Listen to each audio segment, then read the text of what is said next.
I go to this Action Bronson show. I end up like getting pulled up on stage by Action, and I pull out two spliffs, one for him and one for myself. And he sees my head nodding to the beat, and then hands me the mic. I just like start to like rap like 4 bars of just bullshit, and like it lands, and like I'm like, holy shit, what if I try this out? Welcome to Cash Only, a show about the second economy. Here we explore underground and extra-legal markets, fringe business, and the bleeding edge of drugs, weed, sex, crime, and culture. Cash only. Cash only. My name is Zach. I've spent years reporting on the cannabis landscape, both the legal and extra-legal markets. This is my homie Jordan, a filmmaker who's created all sorts of shows and content about cannabis. Welcome to Cash only. Be sure to subscribe to Bullish and like the video. On today's episode of Cash Only, we have the cannabis attorney Tommy Leon on the air. The lawyer, and our show's own personal legal counsel, discusses his nuanced entry into the weed world, debunks our misunderstanding of cannabis copyrights, and helps us unpack some hot-button topics pertaining to pot. We'll touch on Jay-Z's history-making cannabis SPAC, marijuana gray markets in Maine involving weed psychics and gifting loopholes, and then slide into a chat about Oklahoma's cannabis licensing boom. First though, Tommy's going to give us a legal lesson and review our semantic fuck-up from episode 1, where we mixed up cannabis copyrights and cannabis trademarks. Cash only. Every time I've been in a huge fucking bust, a huge situation, my man Tommy Leon has bailed me out.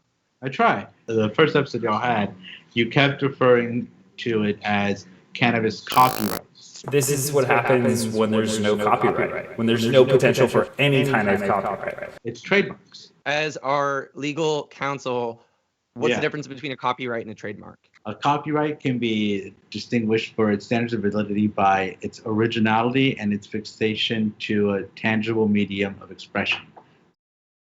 So you've got a song, you've got a book, you've got a piece of art. That's a copyright. But you put that piece of art on a shirt as a logo that then creates something, then you have a trademark. Trademark law protects you for a certain class of goods or services. Basically, whatever you want of like a class of goods or services to protect your logo. You saved our ass, but how can you save our viewers' asses in the future? Myself and my partner have a boutique law firm called O&L Law. We work a lot with cannabis clients and entertainment clients, trademark and copyright law, helping people establish their businesses, create brands, protect their intellectual property, isolate themselves in their business away from just being a fam brand and actually becoming like a licensed entity. Super, super cool. I got into the music industry a little bit after college. When I ended up performing again with Action during South by Southwest, I got invited by the company G-Pen to perform at a Coachella event with Action, Schoolboy Q, and Earl Sweatshirt. And it was a lot of fun. It was insane. And like they basically introduced me to a lot of people in the cannabis industry, but it was something where I realized, and like people were telling me, like, dude, we need people who actually understand what we're about and want to help us and not just see us as a cash cow and not just see us as something to like exploit and like take advantage of and be like, oh yeah, 30K retainer, and then we'll start talking and everything like that. I was always interested in doing law, but like it was one of those things where when I started to perform, I met a lot of different artists who all got fucked over in the industry by one person or another. As someone who was an artist, you kind of realize what other artists might need from a legal perspective. When you're in the entertainment industry, it's like you need someone to be there on your side to help review your agreements, because otherwise you're basically giving up all your rights to a corporation 95% of the time. You also need someone to like punch you in the gut and like tell you what a third of a check is. Like, no, 33% is a lot. Let me kick you in the nuts right now so you feel it. And now a word from our sponsor. Juanitas? New York City's finest. What is that one? This is just some smalls, yeah. With some grease monkey. I was hitting some rosin tag, hash rosin. How much does that go for? How much does that go for, Jordan? Is that can law? Out the Shout out door, can it's law. $90 a gram. That's a good more deal for than me, New York like City 90? cocaine. That is more than New York City cocaine, folks. Wow. Allegedly. Allegedly. So we're told. And it is amazing. It's worth Wow, every... that's $90 a gram. And everybody dog. who tries it says that same thing too. No one who tries it doesn't say that. They're like, yeah, You it's, got And then you try it it's a and you're rich like, person okay. high. It's amazing. It's why I love the plant. It's like the ultra extreme of the plant where it's like, What does can it taste also do like? that. You can have Old Pal and like fucking legal Scarface.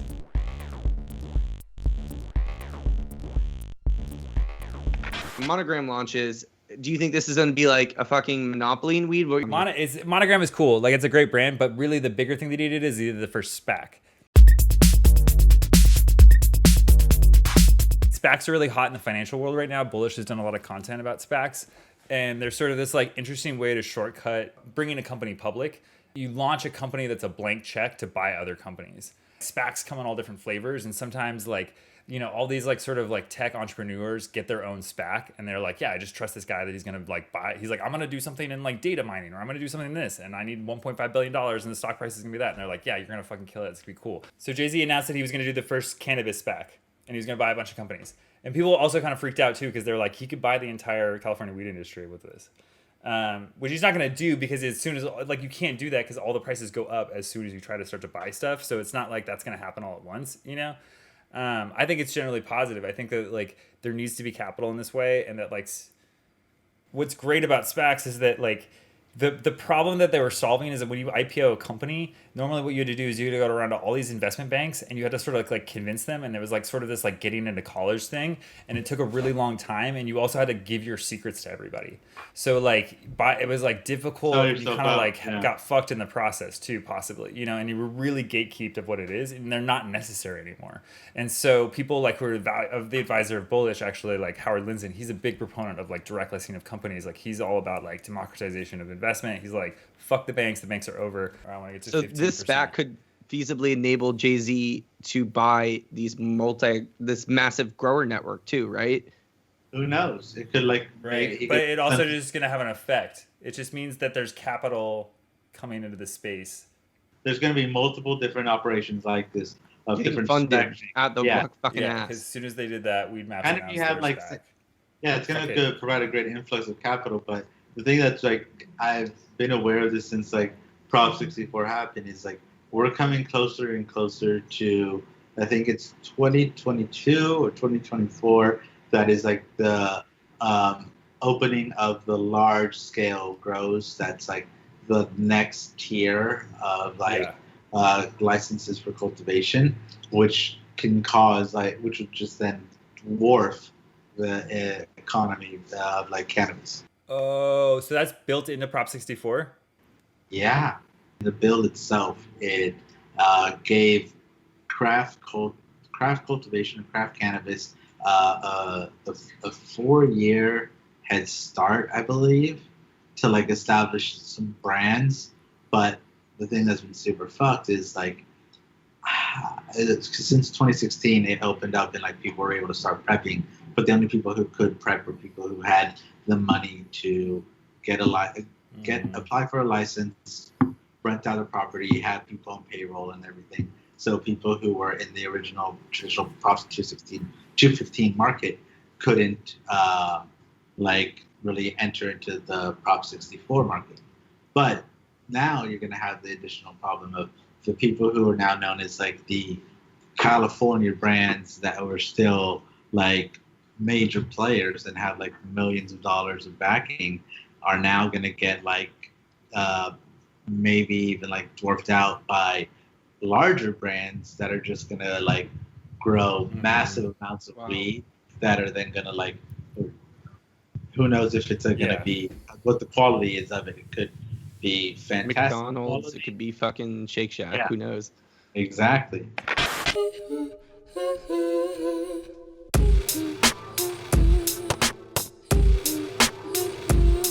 Obviously, gifting economies have existed for many years. What happens is often a state will legalize cannabis, such as, I guess, the District of Columbia or Vermont or Maine, but they will not approve a recreational sales program, and therefore people get around that through gray market loopholes such as a gift economy where, say, you buy a $60 juice and get a free eighth in exchange. What has excited me recently is some of the creativity that has emerged from this loophole. So in Maine, there is now a group of weed psychics who, for a fee, will locate your weed for you. Can you explain to me as a lawyer how the fuck this has not been shut down or persecuted? I mean, And obviously, let's just get it out of the way. This shows that patchwork and piecemeal legalization without properly implemented rec programs on a state or national level will just lead to the black market being robust. That said, I mean, I'd say this isn't a black market operation. It seems more like a gray market. It's gray market thing because of the fact that they're not making state taxes on it, though, is what I'm saying. They're paying their taxes on when they purchase it from the growers because of the fact that a lot of growers in Maine can sell direct to caregivers and or if they have a retail storefront to people directly. So you can just have people who make this living as a middleman by just buying a bunch of stuff from the people and then just oh, you lost your ounce? That's just the marketing, so to speak. They still pay taxes because they're buying as a caregiver thing. Yeah. So they're still a legit operation in the eyes of the state. They're just exploiting a loophole. They're exploiting a loophole because of the fact that they don't have delivery service at this moment. So will these weed psychics, these art gallery t-shirt sellers, these juice sellers who gift you weed, will they actually be able to transition? Are they trying to get a foot in the door, establish a brand, and then transition in because, it's in this middle area, this purgatory? There's a way, but the thing is, it's if they don't make it, at some point it becomes flagrant to the state, and that's when the state shuts down.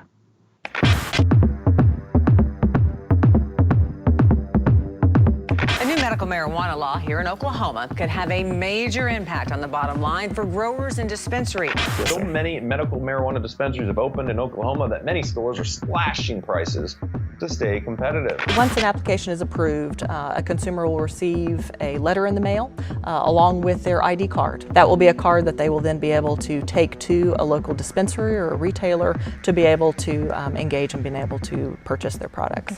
Maine will still have a gift economy. DC will still have that until they have recreational sales. But what's interesting is a state like Oklahoma, which has the most medical dispensaries per capita, I think, out of any state in the country, and the lowest licensing costs to get your own medical dispensary. Is that correct, Tommy? Can you break that down for me? If it does really well in Oklahoma, I think it's going to happen in the same model to Texas because of the fact that it's such a same demographic that's going to take it up. Texas is so massive, but has so many people who will be interested in this, and I think it will revive a lot of local economy nationwide. As our legal counsel, what would you recommend to someone who's trying to start a pot business in Oklahoma right now for the long tail? Or what state would you set up a business in? Ooh, that's a great question. In my opinion, is going to be much more of a way to market yourself is craft extraction of hash is something that people will pay out the ass for. Really that's what really I tell people good. If they want to get started in weed. Just get a rosin press and make ice hash rosin. Great advice, man. And then the next states that obviously people are ready and ready to go in these states already with property that's going to be eventually used for cannabis, but Texas is huge, Florida is huge. Beyond those two, places that haven't been hit and that probably would be very successful as well, I'd say Kentucky. Depends on Mitch McConnell kicking the bucket. No, once it's a change of governance and everything, but those are the places where people have been known to grow in it's a farming community in itself, and hemp is becoming Kentucky's biggest cash crop. It's insane. Okay, Tommy, we do the 2 Stix SPAC. We give you $2 million. Where do you start? What state? Great question. Just 2? All right, let's go. Let's start with okay. You want 8? Yeah, let's go 10. There needs to be what? All right, this is actually a great one. A delivery service that undercuts ease and delivers special quality direct from the growers, and basically Flower company. does it? Yeah, no, not kind of like putting in the not necessarily flower company, or essentially I would love to put into that company or mobile dispensaries for once COVID's done, festivals. Mine would be set up massive bulk extraction facilities for cannabis oils and cannabinoid isolates in Colombia, and focus on international exports, ideally partnerships with universities for research. That's my smart answer. What I'd want to do is, with my 10 million, is probably go to Oklahoma and develop a craft artisanal light depth flower operation and be known specifically for flower there. I'm going Arizona, and I'm going the most boring grandma oriented shit I can. I'm gonna call it Sunrise Fields. I'm gonna I'm gonna go channel Boris Jordan and just Full integrity go weed. full on senior. I'm gonna do potluck parties and shit like that. I'm gonna have getting into really, whittling. college kid dudes that appeal to older women. Is this Sedona or is this Scottsdale? Where in Arizona are we talking? Are you No, going we're to going Flagstaff? old people. No, we're going we're going Phoenix, Sun City dude. West, man. We're going. Christ. I need to, You know it's how to open get the carry, market. right? You understand it's an open carry state. Well, I'm going delivery service there. Tommy, where can we follow you? What's the deal? Always taking clients. Anybody who's honestly, we're open to taking any business for anybody in the cannabis industry, entertainment, intellectual property, fashion, business, design, movies, whatever. We're able to help. My Instagram is Tommy2Stix, and then our website as well. It's O&L Law. Thank you for joining us. This is Cash Only. We really appreciate having our guest Tommy Leon. Attorney at law. This is Tommy2Stix, and you've been watching Cash Only on Bullish. Take it easy. My man. I'll see you soon. Thank you for joining us, bud. All right, peace out. Thanks, dude. Bye, guys.